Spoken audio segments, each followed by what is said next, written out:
Boom, episode 3 coming in hot. I don't even know what that really means, but I feel like we're both coming in kind of hot today. Oh man, absolutely. A little frazzled, a little frazzled. It's been a little bit of a learning curve kind of getting this whole podcast thing set up, everything from cameras to microphones to angles and lighting and all Dude, these ins yeah, and outs. I know you absolutely. I know you were struggling with some stuff right before the podcast started here. Yeah, getting tripods set up, got cords everywhere. This is not my wheelhouse. So I just wanna talk and goof off with my buddy Nick, you know? Yeah, I brought it to your attention before the podcast goes that I'm actually holding the microphone while it's in the mic stand because I Oh. want the option to be able to set it down. And if I do so while trying to slip it back in the mic stand, it makes too much of a noise there and it's kind of a pain in the butt. So, hey, dude, we're working out the kinks. I think this is something that people need to hear because podcasting is fun though, man. It's been really fun so far. What do you think? Dude, I think it's been a blast. And not to mention just the prep work of putting stuff together, coming up with our top 5, talking about topics that we want to talk about, and just kind of I don't know, it's exciting. I'm super pumped about it. It is funny how quickly it became something that I look forward to every single week to the point where I'm like, once we get in a rhythm, I definitely want to amp this up to like twice a week at least. Yeah, I believe that's gonna happen for sure. For sure. So And you might have had a similar experience so far, but like I think we've already kind of spotted things in just watching the pilot episode that like we want to tweak and stuff we want to fix both in our maybe our delivery or vernacular or whatever. That was a big word. I didn't know what that means. yeah, yeah, absolutely. Well, dude, I mean, we've teased the albums from last week. We teased it last week. The top 5 albums that had impact on your life. And Yeah. did you have time to look through it and put your list together?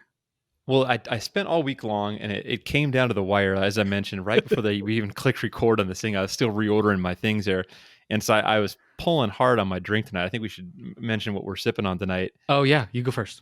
I'm sipping on some Tito's on the rocks. Oh A yeah. little bit different shift of gears here tonight. My alcohol sponsor Natalie left a bottle of vodka in our car, so I helped myself to it.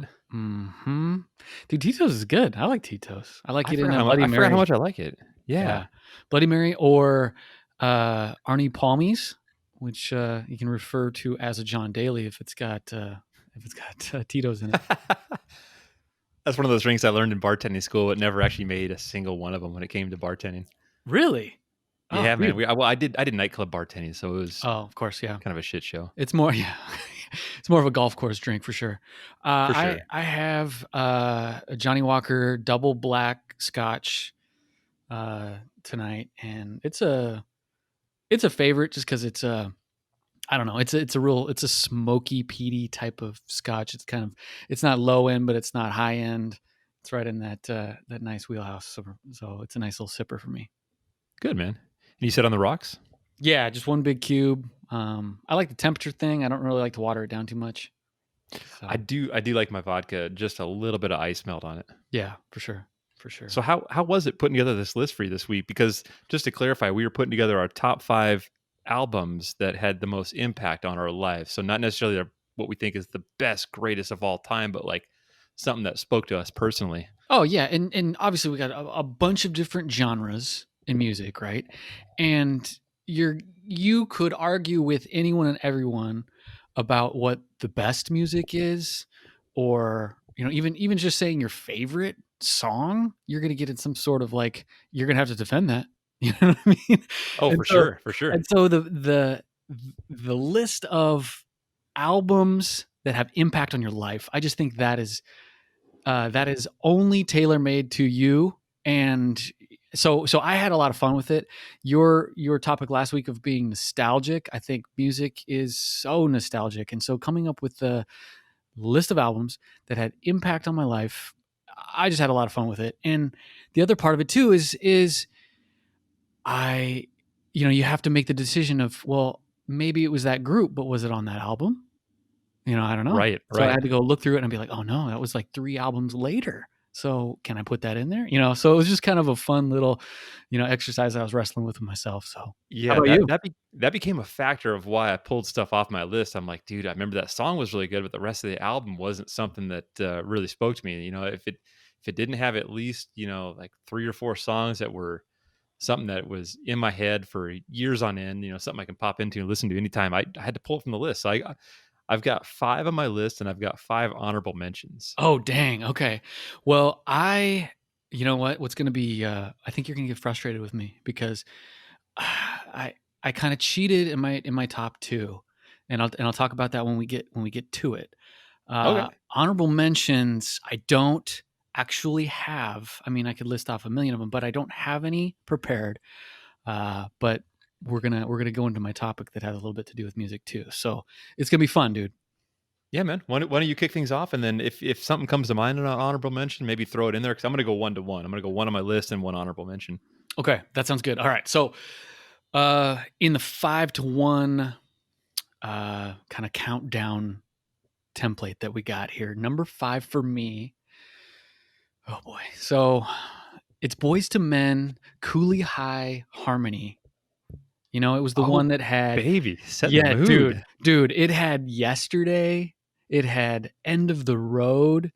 I mean, so Boys to Men for me, I thought was, it was one of those 91. So I was still in an elementary school. It was one that it meant so much to me because I could sing along with the words and blast it, and I felt like I could sing like them.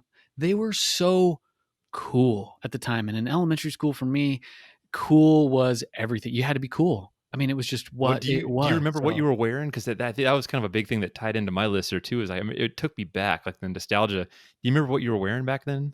I don't want to, but yeah. I had thick Coke bottle glasses, but check this out. This is how cool I thought I was. I had MC Hammer pants. Right. I had whatever Jordans I could beg maybe to get my mom to wear, get my mom to get me. I may or may not have had a hypercolor shirt on. I had the Brian Bosworth lines on the side of my head, and then I had a Randy Johnson rat tail coming out the back of whatever Hey, hat I so was wearing. So just to clarify, yeah, were you into this at the time that it came out, or did you define this a couple years later? Because if you came into this right when it came out, you might have had the most game out of all of us back in the elementary days. dude. Yeah, I mean that was probably third grade. What in the Um, world? so yeah, man, yeah. You had some game. Does your wife know about this? You know what? Uh, I don't think she's seen a picture of it in its glory, and I think I was a little bit more embarrassed from it. But now you're talking me up. I'm feeling good about it. I think a karaoke night's due in our future here once things open back up because my wife's Korean, your wife's Vietnamese. I can't sing, but I like to drink, and Mm. I'll give anything a shot. Oh yeah. Now we should clarify though. Just because I may have looked the part, I can't sing. Oh, neither can I, but I can fake it. Yeah, a couple cocktails in, I'm ready to go. All right. All right. I love it. Okay. What do you got for number 5? That was a solid mention. Okay, so I'm going right out of the gate with something that these are all albums I can pump anytime, any place, and it just takes me right back. I'm going 1994 Green Day Dookie. Okay. All right. Okay. We might have been friends in elementary school, but I'm Mm-hmm. not sure because I Mm. obviously didn't find this in 1994. I think I came into it like 96 maybe Sure. because I was born in 84. You're But the I rat, remember I saw Green Day live. I think it was 1997 if I remember right. dude. How Um, awesome. yeah, it's my first time seeing a grown man naked. It was an experience. Billy Joel had nothing on but a guitar, Oh, okay. Yeah, and and a but group of 3, correct? yeah, group of 3, Yeah. Okay. punk rock. They paved the way for a lot of other bands, and that was kind of a gateway into a whole genre of music. It was a gateway into me dabbling with a guitar for a little while before I realized I have no musical talent whatsoever. Um, but there was just so many hits on that album, and that is something I can admittedly say I've karaoke before several songs off there. Give me like 1 or 2 that's on that. Oh, there's Longview. Here I can pull up the whole list here. Actually, there's just numerous ones. I was killing myself because as we were creating this list here, it dawned on me we can't play any of this music here if we ever Right. want to go big time. So Right. in the show notes, we're going to link all these albums down there, and we'd love if you guys check it out, give us some feedback, maybe let us know, if you agree with us or if you disagree with us. And also let us know if there's something we blatantly overlook. Cause that was one of the things that kept me going on this list, was that there's stuff that would pop into my head there at the 11th hour. I'm like, how did I forget? Oh Blah, blah, blah. yeah. Yeah. We're gonna hear it. Like people are gonna be like, "Are you kidding me? You didn't put that one like that." I mean, Yeah. even close friends are gonna be like, "How can you not put that one? What are you talking about?" Right. All right. And so that was number 5, Green Day, Dookie, 1994. I'm going to go an honorable mention real quick. It's kind of a twofer here. Yeah. Rage Against the Machine. There's Of 2 course. albums that really stood out for me: Battle of Los Angeles and Evil Empire. Those are great, great albums. They were kind of in my youth, the angst, but Yeah. they didn't make the list just because it's not something that I can play along a lot of people. It's not Right. something that I have to be in a certain headspace for that to be on there. So that's why it didn't quite make the list. But each time it comes on, I'm like, yes, it's a good time. And Morello, dude, he's a stud. For sure. Okay, I'm gonna go number 4. All What do you right. got? Okay, this one was interesting because it had more to do with where I was at. You know what? You're gonna have a theme with me because it's all about kind of where I was at in my life. So this one is, and he's making some headlines lately. But this one was Kanye West. Oh, baby. Okay. Okay, the 808 and Heartbreak album. Oh, Okay, I don't know if you remember this one. Okay, yeah, man, that album was so good. Okay. So yeah, it had songs like Amazing and Heartless and Love Lockdown. And I just okay, so when this song hit me, or excuse me, when this album was hitting me, it was after his graduation album, which kind of probably, put him on the map and he was the greatest thing ever. As far as in the pop world, right? And his name was everywhere. Well, okay, so this one came out, the 808 or Heartbreak and Heartbreak came out, and I had just quit coaching football. I'd been done essentially as an athlete, and I was trying to figure out, what am I doing with my life? Where am I going? All this kind of stuff. Had a, not so great relationship that had ended. And it was just time to hit the gym, trying to and figure out what I was doing, where I was going with my life and stuff like that. And so like that Amazing song, I think it was a couple of MMA fighters came out to that song. Oh yeah. Oh yeah. And the Heartless and Love Lockdown, it was a good like workout stuff. Cause even if it was about relationships or breakups or things like that, you could still jam to it with working out. And I think he sang on that album, but it was kind of that auto-tune stuff. But Sure. the beats were pretty awesome. And yeah, so that one's for me. Number 4, Kanye, 808 and Heartbreak. You know what? I'm gonna have to really strongly agree with you on that one, because I heard the album, but then shortly after there, that he did a series on VH1 Storytellers. I don't know if you remember that show, but I don't think it was around too long. Maybe I'm not the guy to talk about pop culture, but anyways, you talk about the song and then they play the song, but it's more of like an acoustic unplugged version of it. Oh yeah. And I remember hearing the album, but I fell in love with that VH1 Storytellers version of it, because it was unplugged, it was raw, there's a little auto tune going, but it was something that I DVR'd and I kept on my DVR for years. And then like when I don't know if the power went out or if I had to return the cable box, whatever it was, I was heartbroken when I lost that. So I got to find that on YouTube. I'm sure it's up there somewhere. It's definitely worth looking out. Yeah, man. 808 Heartbreaks. No, I'm going to check that out for sure. All right, number 4 for you. Number 4 for me. Oh, baby. Outcast, Aquemini. Okay. 1998. There was Outcast has always been known for having like one or two like bangers that make the public airwaves, but then this was kind of my gateway into like a little bit of underground hip hop. I really got into just the beats, the rhymes. Yeah. It wasn't what creativity, really right? Yeah, creativity. Oh my It wasn't gosh. flashy and gaudy like a lot of hip hop is these days.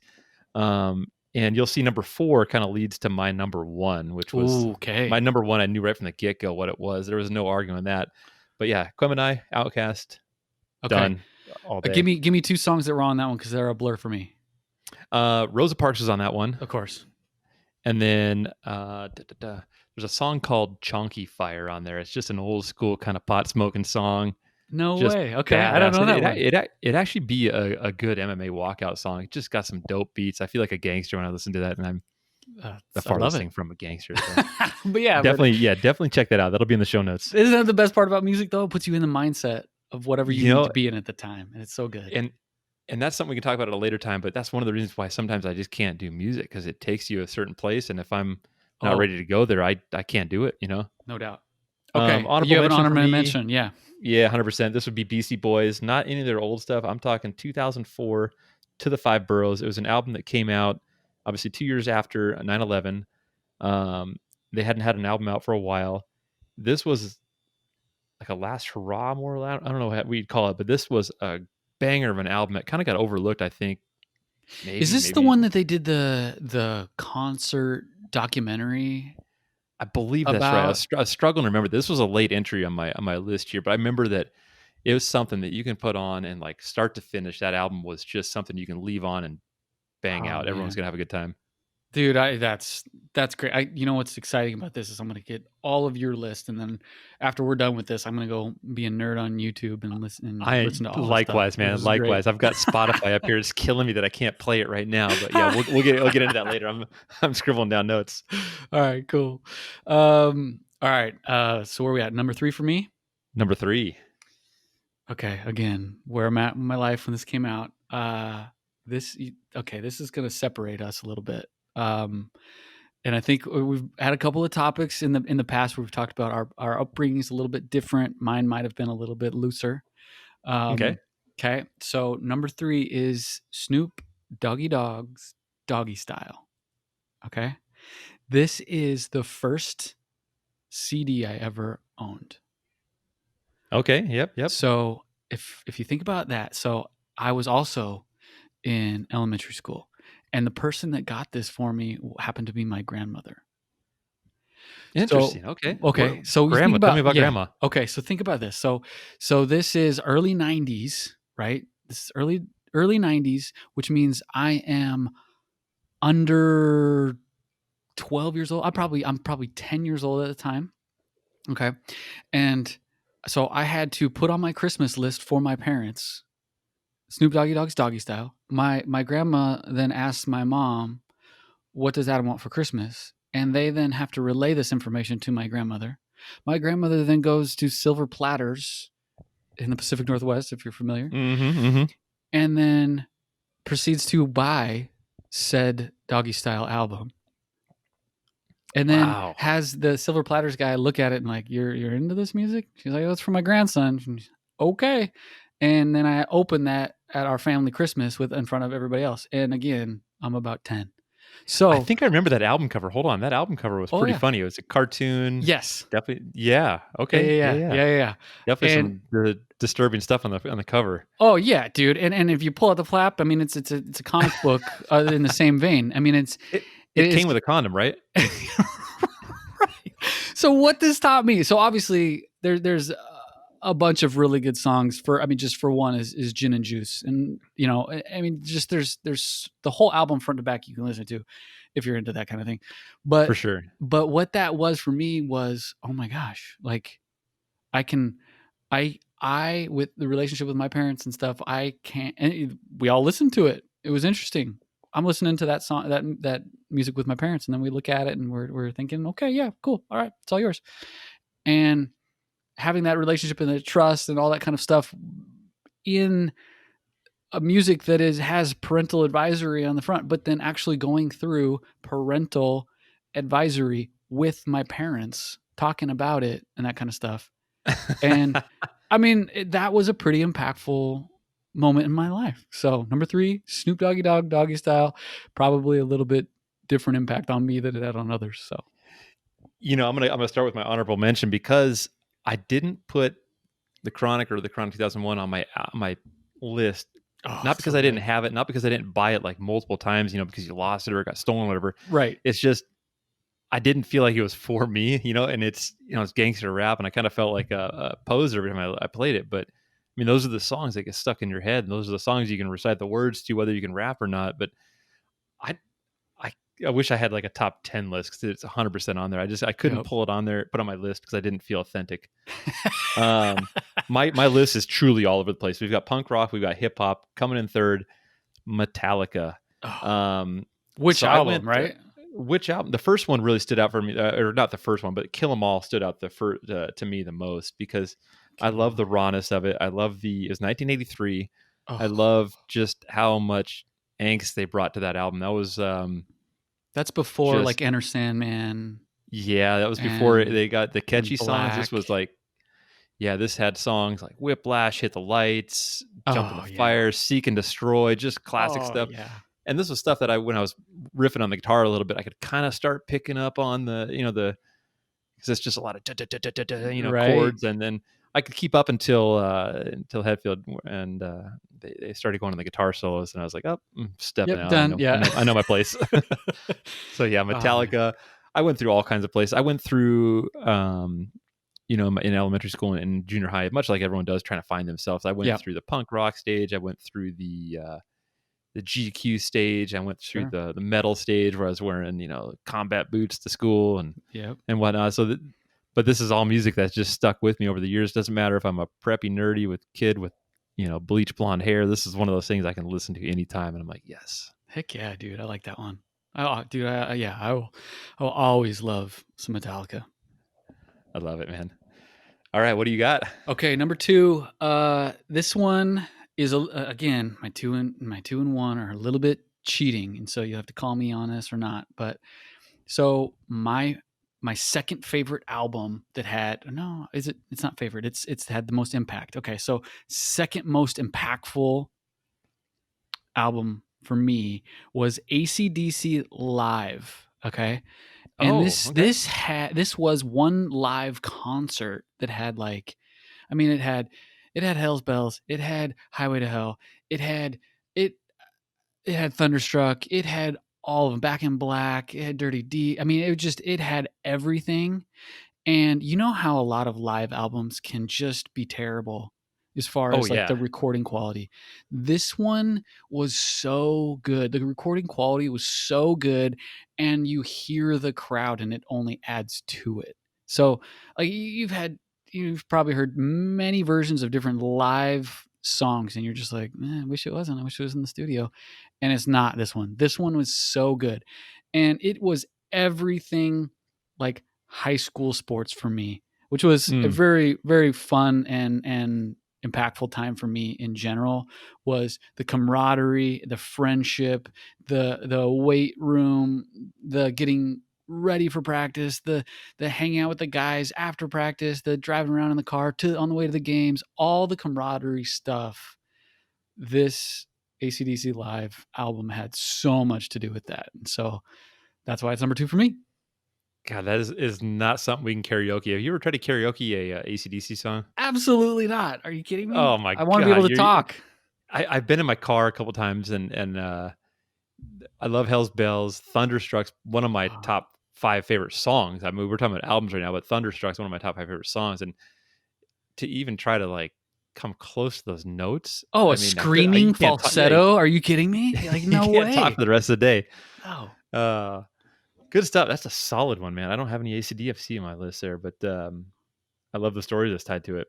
Yeah. So number 2 for you. Number 2 for me, Nirvana, Nevermind.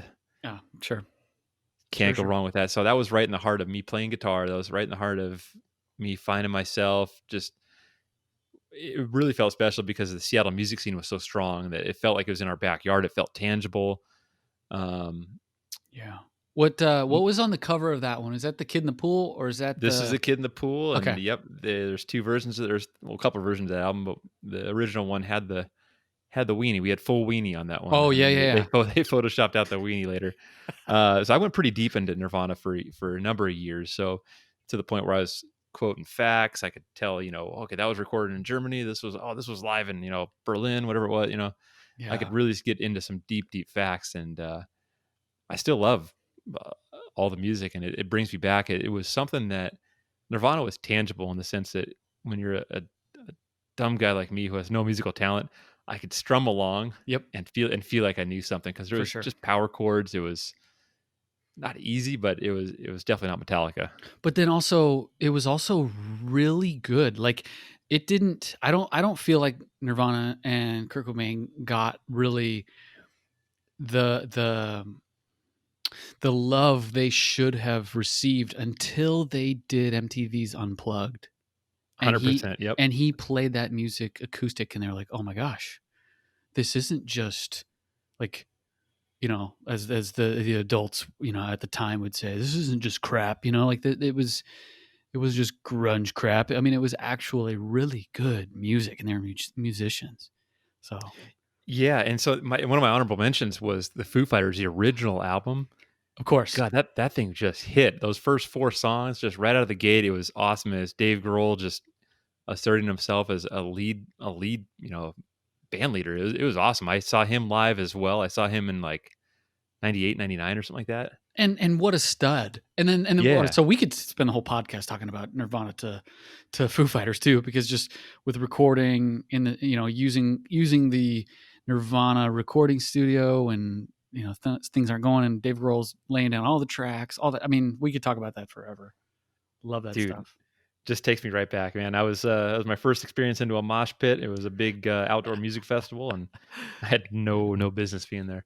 Yeah. And oh, and with that, I mean, like, Dave Grohl is also such a, from what I understand, is seems like it's such an incredible human being too. Yeah, so it seems like the nicest guy. I've talked to a couple people that have actually met him. Um, yeah, he's on my bucket list of people to meet and or photograph. For sure. For sure. Okay. This one I'm going number one now. Okay. Number one I for have I have me. I have no idea. Sorry, I'm the anticipation for me is building because Oh man. you've gone all across the board. I thought we're still getting to know each other. Our bromance is what 2 years deep now. It's in its infancy, but yeah, yeah, yeah, Yeah, yeah. I have no idea where you're going with this, so I'm excited. What do you got? Right. So, okay. So to recap, Boyz II Men, then a Kanye West, then Snoop Dogg, then AC/DC, and then here we are at number one. And again, number one or number two and number one are a little bit cheating, but my parents had Queen's Greatest Hits, and that album to me was the best. Like, What a well-rounded individual you are. shut up. Goodness. But Freddie Mercury blowing it out just is such a stud. So why Queen's Greatest Hits for me is number one for impact is because clearly we had all those, all the sports ones. We Will Rock You, We're the Champions. Uh, Obviously, those ones are great, right? It's the end of every sports movie in the 90s, and all that kind of stuff. But also Bohemian Rhapsody, like, I mean, that just blew my mind as a child. And then Wayne's World obviously blows that out. It was just is incredible. But why it's so impactful is this album is I'm singing along with every single song that's on there. And but another, back to kind of communication with my parents and things like that. So I wanted to know, start asking questions like, oh, well, Freddie Mercury, oh, that's so cool, blah blah blah. He's the lead singer, and like, what's his story or whatever, and then be like, oh, well, he's actually dead. Oh, what, and then that started the AIDS conversation, which Yeah, started yeah, the yeah. which and then led to a little bit of the homosexual conversation, and all this stuff where I'm getting an awareness of world things that are going on through music, talking to my parents.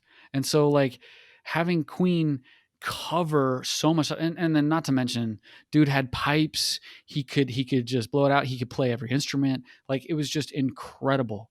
And Mm, then to have the social impact, and then all that kind of stuff. So for me, number one, Queen's Greatest Hits.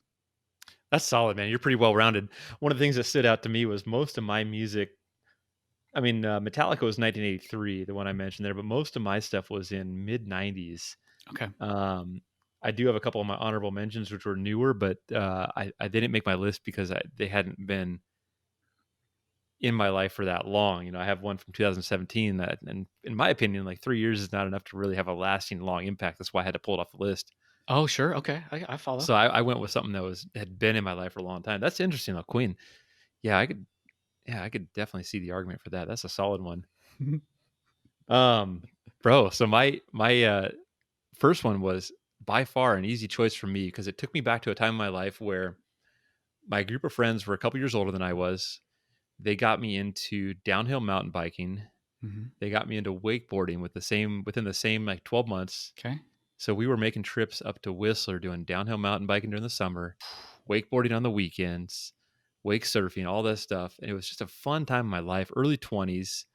And we would listen to this on the drive up. We'd listen to this on the boat when we're wakeboarding. Hieroglyphics, Third Eye Vision. This was underground hip hop for me. It was kind of the gateway into a bunch of other stuff, which couldn't make the list just because they're obscure. But Wow. Okay, dude. Okay, you gotta talk to me through this like I'm a 2-year-old because I don't know what you just said. no, okay. So Hieroglyphics is a group of people. It's kind of one of those things similar to Wu Tang. I'm not quite sure how many people are actually in the group. Okay. I've got Wikipedia up here trying to actually look it up right now, but the most notable person in the group is Del the Funky Homo Sapien. He's been involved in many different projects. You know him from the Gorillas. Oh, You know him sure. from, well, he's actually Dr. Dre's cousin. He did a bunch of other spin-offs, Deltron. He's gone under a couple different pseudonames, but the whole album, just start to finish, is just your head starts bumping. You're like, damn, this is good beats, good lyrics. There's so many different people coming and going, so it's not just one person rapping the whole time, but it's just something I can listen to anytime, and it takes me right back, and it's still relevant for me today too. I love the rhymes, I love the verbiage. Dude, this Uh, is so great because I don't yeah, even know anything about that and its number one impact on your life. Like, how cool is that? I love that. I think our bromance just got a little deeper, man. I'm gonna go back and listen to your list here. Um, so stemming off that, my honorable mention, that it's the most recent, most relevant. It's 2017. It's 3 years old already, but is Big Boy. Oh, yeah. Boomiverse, his latest Sure. album, 2017. It's got a couple good hits on it. Mhm. But just again, I'm not super big into new hip hop, and I know I'm sounding old. I'm 36 now, but Almost I just because it's love, terrible. dude. I get it kind of, but for me, I just love classic beats, classic rhymes, Right. not Right. rhyming about flashy stuff, but just rhyming. And he has a good, fun sense of humor. When I hear him rap, I sense a smile on his face, and it just makes me smile too. So that's one of my honorable mentions. Oh, that's really good. That's really good. I gotta hit you with an honorable mention. I can't give you one album, but I just gotta say just about anything Eminem Right, right. was really, really he in himself as an artist was probably my honorable mention. I mean, just all of his stuff. Like, I mean, there's a couple albums that maybe dropped and that kind of stuff, but yeah, Eminem had a significant impact on me. I know you mentioned you had something that was going to segue off this. I don't want to cut you off in your topic, but there's two albums on my list that had kind of taken me to a dark place. They're both albums that were kind of like breakup albums, more or less, and Okay. maybe Okay. not necessarily breakup albums, just kind of funky time in my life. Linkin Park was one of them that Yeah. I can't listen to it right now too, especially knowing that Chester's gone. Oh gosh, Um, yeah. No it's just doubt. it takes me to a dark place, and I got to be ready for it. Yep. And then, but one that isn't 100% dark, but it's got some dark songs on it, is Alice in Chains Unplugged. Oh, sure. Oh, absolutely. Absolutely. It, With you and Alice in Chains, I'm probably similar with Nine Inch Nails. oh yeah, Nine Inch Nails was good too. Yeah. God Or dang, Tool. I mean, like, Tool is amazing. we could have done a top 30 list here, but yeah, Alice in Dude. Chains Unplugged. I mean, that's one of those ones I want to actually buy on vinyl. I need to buy it. Yeah. Yeah. Yeah, Alice in Chains is actually my brother's favorite brand. My brother's favorite band. Yeah. That's, oh man, that's awesome. right on, man. Good stuff. Yeah. This was a fun but challenging list to put together. Yeah, you know what? That's what, dude. That's what's so sweet about music, right? And we're talking about its impact on us, and going through this list, and then just two dudes talking about what they like opened up each other's minds to some music that we didn't know about. And so, I mean, like I'm looking forward to that. So I mean that's really cool. And you mentioned kind of one of my topic for today is that I wanted to talk about just real briefly is a lot of music has impact on individuals, but then also music has impact on a society or a time. You think about the Beatles for one. I mean, they started late 50s is when they got together. I think they broke up around 1970. Now, granted, some of them did some other stuff afterwards, but basically Beatles mania through the studio years and all that kind of stuff. I'm a huge Yoko fan. Yeah, I bet you are. No, I'm just kidding. But I guess what I'm getting at is that and we don't, this is not a political show, so we're not going to get into a lot of stuff that's going on in today's world right now. But what I will talk about is that when there is change going on in the world, or there is civil unrest, or there is issues going on, all that kind of stuff, you can point to music and genres. Like you named a couple, just with Rage Against the Machines and Nirvana and then the grunge era and all that kind of stuff. And if you look at the um, protests in the 70s and things like that, you had, just listen to the Forrest Gump album or soundtrack, Mm, all that kind of stuff. You had this type of music that was reflective of the times, right? right. And I was riding in the car with my wife, and she loves the top 40, and I loathe the top 40.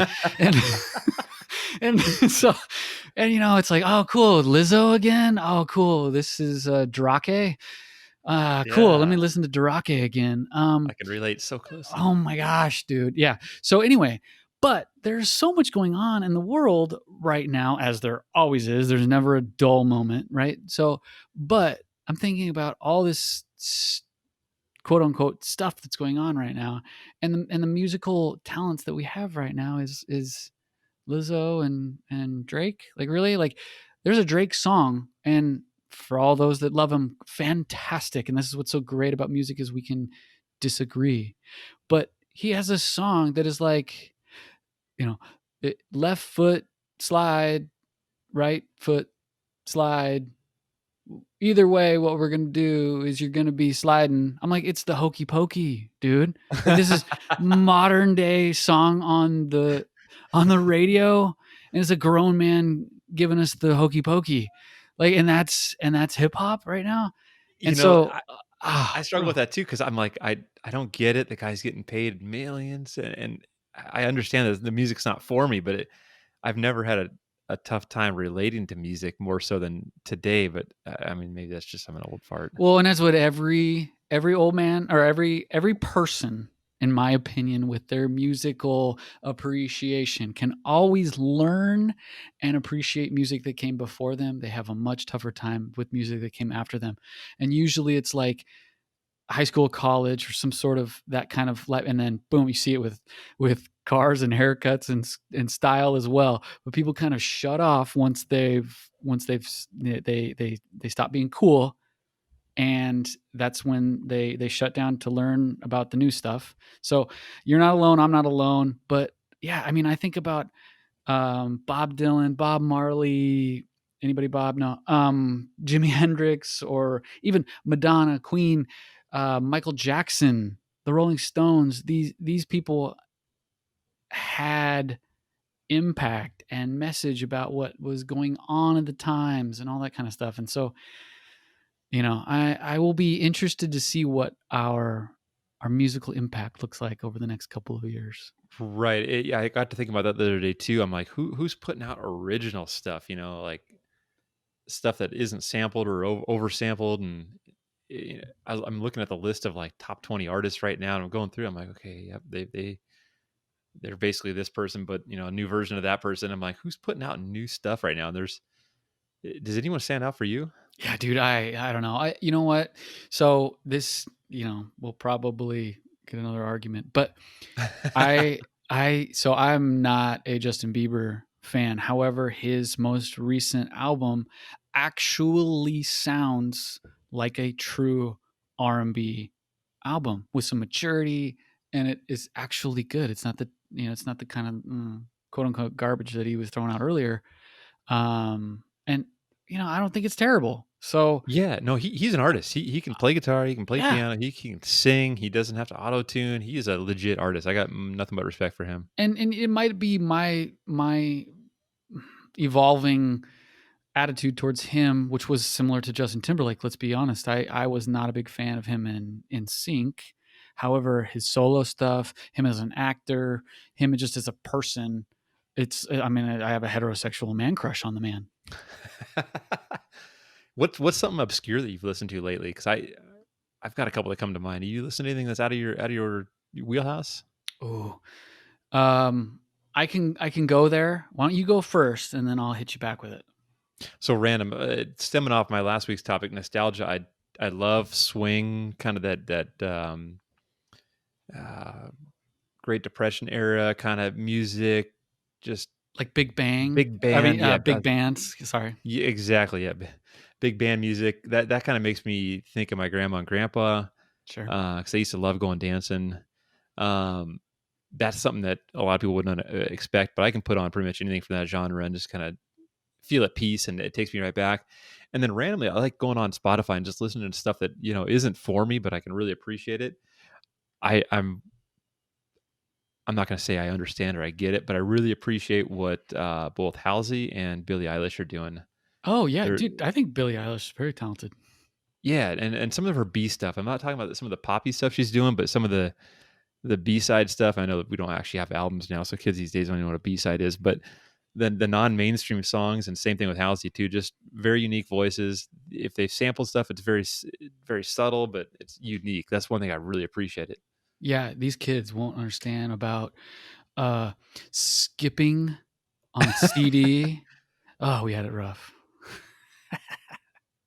Good Okay, lord. so I got two that probably go back to the honorable mentions, but but I think it's because I've grown up a little bit that I can appreciate it. But like Luciano Pavarotti sings a bit of Hmm. some opera. The man was incredible.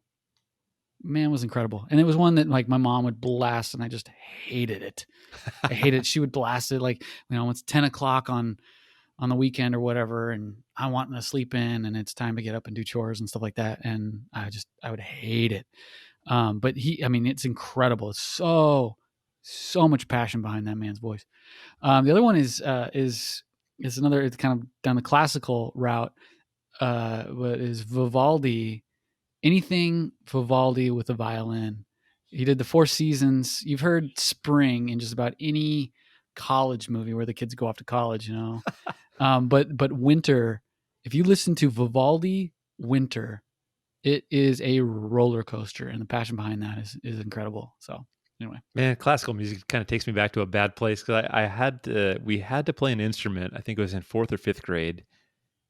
They were all out of cellos at the rental company, all out of violins, all out of anything cool. I got stuck with a viola, oh which right, is what's basically an undersized violin. oh I okay. got made fun of it. My wife made fun of me last week about it. She's like, "What's the viola?" And she looked it up. She's like, "This is like this is like the B squad. Oh no, You're that's not even good. varsity." That's hilarious.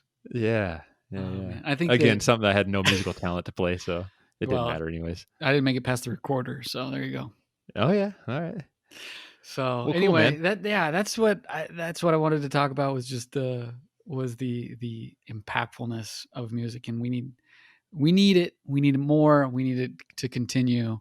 Um, What do you listen to when you work out? Sorry to cut you off there because that kind of segues into what I was talking about today. What do you listen to in the headphones? okay, so all right, so Justin Bieber, I know. I've been running, and for me, I was always a sprinter and a lifter, and so now I've changed to a little bit more of a not a long distance runner because I can't run that far, but I'm doing my little 2.5 to 5 mile kind of allotment of running. I need everything I can get. So this is not what I like to listen to, but it's absolutely what I have to listen to when I'm running. And that is I use Pandora, and I use two different Please say Jock Jams. Please say oh my Jock god, Jams. yeah. One is LMFAO, Oh yeah. okay, and it's on Pandora, so it just plays things that are kind of like similar, right, as it Oh yeah. goes, you know, and just anything with that like repetitive, quick, almost uh, almost silly beat, and it just gets me going, and so I'm just running with that. The other one is even more embarrassing. It's purely called 80s cardio. Dude, I think I have that one. Because I worked at the gym for so many years, I have all the embarrassing Pandora's playlist because it Oh was my yeah, job to play DJ most of the time. dude, yeah, 80s Yeah. cardio, so I could just whatever Whitney Houston wants to blare in my ears or whatever, it just gets me going. I might as well be wearing leotards, but hey, it gets me to the finish line. No, man, I get it. That's one of the weird talents I have that it came just from working at the gym for so many years. I had a couple clients that loved 80s music, pop 80s music, not any good metal or anything like that. So I got really good at obscure 80s music trivia, Oh. just out, off the wall stuff. And I still, one of my good friends, Connie, we still go back and forth every time we see each other. I'll put on the old playlist there, and we'll see who can beat each other to it.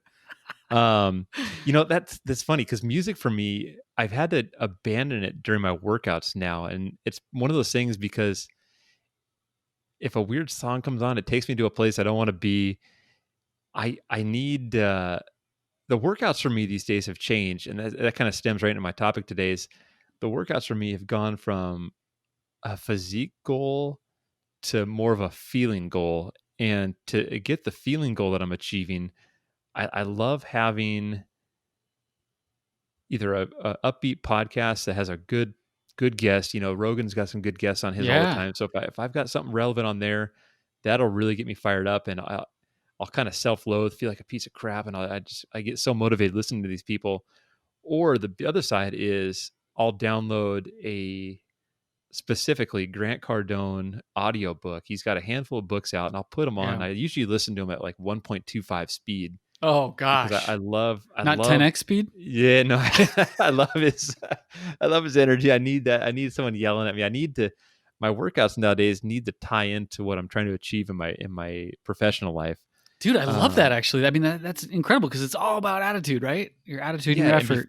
years ago it was all about performance and aesthetics, and that's going to be a byproduct of working out. But for me lately, the workouts really shifted. I'm having a lot of fun with the workouts when I start tying it to the feeling that I'm trying to achieve. And yeah, I want to feel good. I want to perform well, but just that feeling that I'm trying to achieve, the clear headedness, the blood flow, the peace of mind.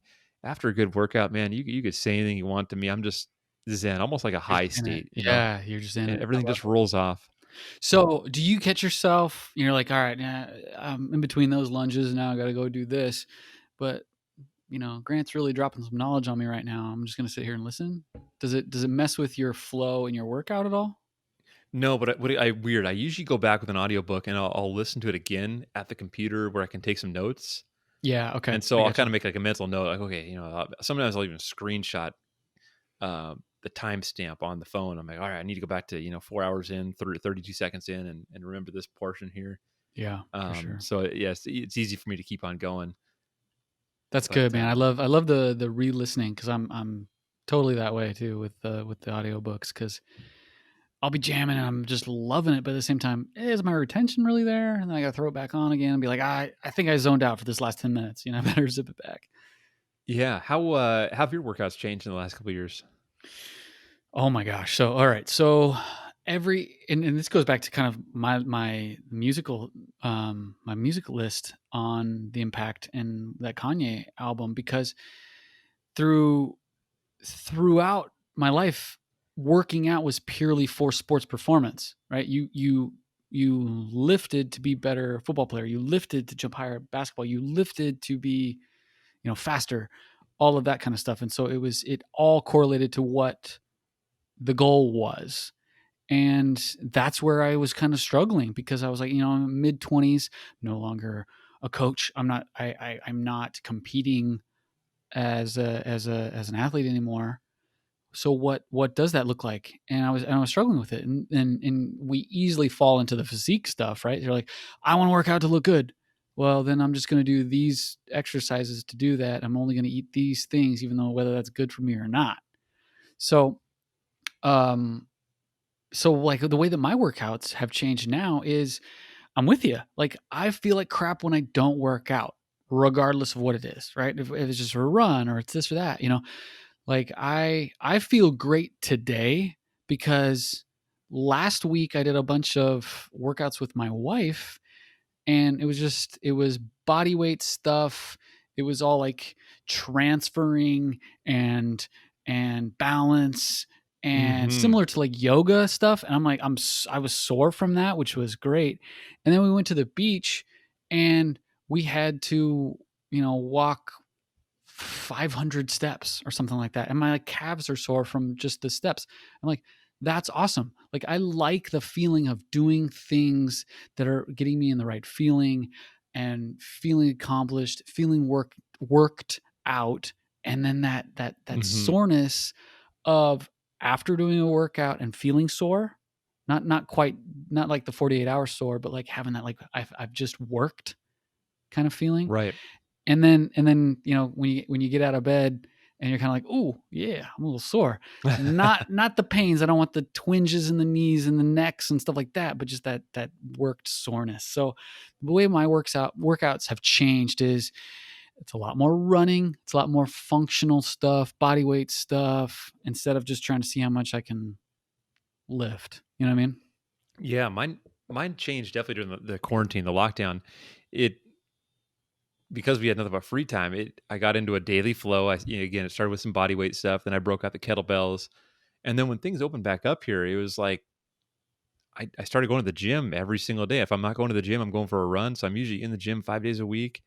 We're running. I went for a run this morning because it was a cool morning here in Las Vegas. It was 95 degrees this morning instead of Oh, 105. chilly. So I took the opportunity to go get some miles in. But just having that on the schedule every single day, because it used to be one of those things. I'm like, okay, I need 3 to 4 days a week, but now I'm like, rather than do an hour and a half, 3 to 4 days a week, just do something every single day. Yeah. Get that dopamine, that adrenaline rush, Yeah. and just get that maintenance in your body, and the feeling just carries over. So that rhythm is something that we built during quarantine that I told my wife I definitely want to carry this on after Yeah. things quote unquote get back to normal. Yeah, Um, that's really good. So one of the workouts that I was doing, obviously during this quarantine time, is um well, and actually I got it years back when Jar Butler was doing 300, the movie right. 300. And a lot of what he was in, with a lot of the stuff that he was doing in the film Are you with telling me you're on steroids? yeah, Oh, right. sorry. Yeah, right. No. So with all the sword stuff that he was doing and the choreography and all that kind of stuff, but he would do a workout. It was called 300, and it was, basically whatever the activities are, whatever the exercises are, just do, 300. And so I kind of grabbed onto that, and then I've been doing my own version of that, and I do squats, push-ups, sit-ups, and pull-ups. And depending on kind of how I feel and really if I want to challenge myself, or I'm just kind of try it, today's a get through it kind of day, or we're gonna get absolutely better at chess today, then I can kind of pull which lever that I want to do more things of, and I can play in that 300 number as long as I get there with my squats, with my Mm. push-ups, with my pull-ups, with my, I can't do 300 pull-ups, so that's, it's not going to happen. So you got to mix it up. But that I've really, really liked to do, because then you can mix it up. You can do it in your own home. And that one I've really liked. I that makes me think. I do miss the group workouts where we did stuff like that, where it was not necessarily CrossFit, because we never really got super heavy into the actual program of CrossFit, but just I remember the camaraderie we had when we were Yeah. working out as coaches and friends, and those 300 workouts were some of those iconic ones. We'd have a whiteboard out, we'd put hash marks on. All right, you did Yeah. 20 number push-ups. Okay, yep, I'm back on the chin ups, and yeah, that was fun. But those are the workouts when you start adding weights to, when their body weights are good, but when you start adding weights to, those are the ones that crush you and you get Oh, hurt. And yeah. but that's Absolutely. another thing that just popped in my head there too, is because I've gone to 7 days now of activity, I'm less sore than I was when I was going Mm, 3 to 4 days a week. And sure. I used to get incredibly sore. People would always pick on me because they're like, you're the fitness coach. It must be a macro problem. You must not be hydrated. You must be potassium or sodium deficient. Right. I've tried everything. Believe me, I've 9 years of fitness coaching. You go down deep into a rabbit hole. But honestly, the one thing that's cured the chronic soreness is just daily activity, not ignoring a muscle group just because you're sore, but actually addressing it, Yeah. getting some blood pumping through it. So that's been interesting. It's thanks to the quarantine. Here we go. Yeah, dude. I mean, absolutely. What you talked about in our first episode, just about coming out of this thing, learning something. I mean, Yeah, man, we're making ourselves better. I that's like it. exciting. So I had a lot of fun this week. I just want to again Dude. recap how much fun it was prepping for this podcast today and putting Yeah. together that list. What do we got in store for next week? Okay, good, good, good, good. Yeah, I mean, today was awesome, and this whole week prepping, music, all of that, I love it. But next week, what I'm going to challenge you with is your top 5 athletes that had impact on your life. I like the caveat of impact. Yeah, it's got to be impact on your life. I mean, we can argue till we're blue in the face about best athletes or best at this or best, this or that, but it's impact on your life. That's really fun for me. That's gonna be a fun one to put together because you could go down the argument, Bo Jackson, Michael Jordan, but then you Yep. could talk about what sport's more difficult, what sport's more athletic. But okay, yeah, athletes who've had impact on our life. Okay, And it doesn't necessarily mean what they've done for the world. It doesn't mean impact on, whatever. It's purely you. So this is an opinion based. awesome. Well, I'm looking forward to putting that together, and I'm really Yeah. looking forward to seeing the comments on this podcast because there's some music that I'm going to dive into that you listed on your list that I haven't listened to, or maybe I have never listened to. And I'm interested to see what else pops up in the comments. So send us your feedback and let us know where we were right, where we were wrong. Let us know what we forgot. Oh yeah. I can't wait to argue. It's going to be great. Awesome, man. Well, another one in the books. We'll see you guys next week. Thanks so Thanks, much for brother. listening. Appreciate it, man. Good job. Have yourself a good night. Take care, bro. All right. You too.